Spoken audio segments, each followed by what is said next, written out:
Welcome to Bed Crime Stories podcast. I'm your host, T. To my bed crimers, hi, how are you? I hope you're doing well. To anyone new here, a warm welcome. Thank you for checking out the channel. Let me just ask that after listening to and or watching the video, if you found you enjoyed it, please do me a favor, smash that like button. And if you want to support the work I do, please consider a Patreon membership. You'll find a link in the description. Now, let's dig in. We have heard very little from Bryan Kohberger's family, relatives. Finally, somebody is speaking out. Bryan Kohberger's aunt, who lives in Las Vegas and is his aunt on his father's side, recently spoke to the Sun newspaper. She lives in Las Vegas. According to the Sun newspaper, this aunt believes that Bryan Kohberger will be found guilty. Now, this aunt wanted to remain anonymous, so we don't know her name. She may be anonymous to all of us, but I'm pretty sure they're going to be able to figure it out in the family. I cannot imagine that Bryan Kohberger's parents are going to be very happy about this. So this aunt described how she struggled to watch the news about the crime, citing her increasing belief that Kohberger committed the murders. She is quoted as saying this, "When I saw it on TV, I was just lost for words." She added that she was left speechless as new details in the case continue to emerge. She said, "It's heartbreaking. I'm a very caring person." The Sun also noted how she appeared visibly upset during the interview, which came as other relatives were calling the case surreal and trying to distance themselves. She also said, "And when I saw the news a little bit today in the living room, I couldn't take it. Hearing about them being," and I can't use the word here, but it's about the sharp object, "I had goosebumps. I just cried," end quote. I give props to this lady because we really haven't heard anything much from the Kohberger family.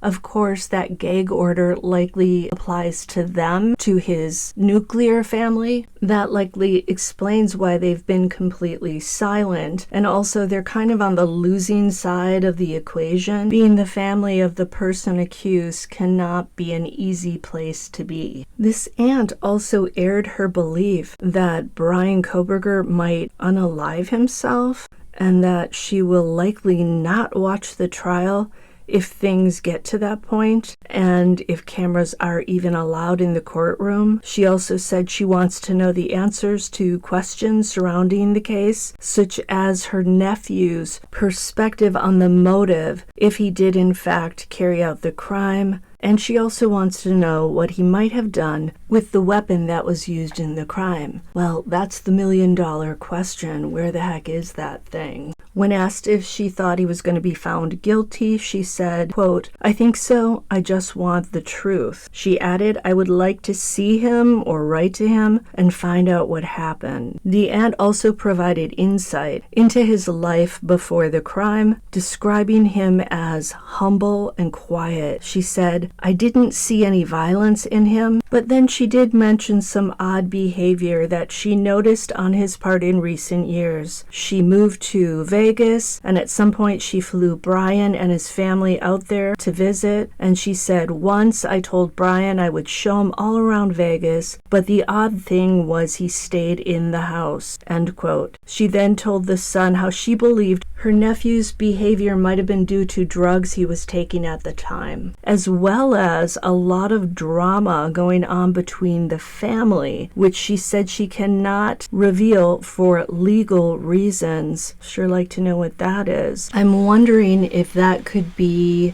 about a bankruptcy, because we know that the family went through 2 bankruptcies, once when Bryan was very, very young, and then once when he was in his teens. So it could very well be about the bankruptcy. She did, however, say that the family was devastated over the case and over Kohberger's his arrest. She also shared some details about his childhood. She said that the then teen was noticeably shy and troubled. She also said that at the time, the suspect suffered from depression to the point where he was allegedly put on medication, though she admitted she did not know if that was entirely true or what meds he might have been on. She quickly added, quote, "But if you're not on the right medication, you can be triggered. I think he may have snapped." When asked why he was depressed, she said, "I don't have an answer." She said, "I guarantee he had a wonderful childhood." She said his dad, Michael, is a wonderful man.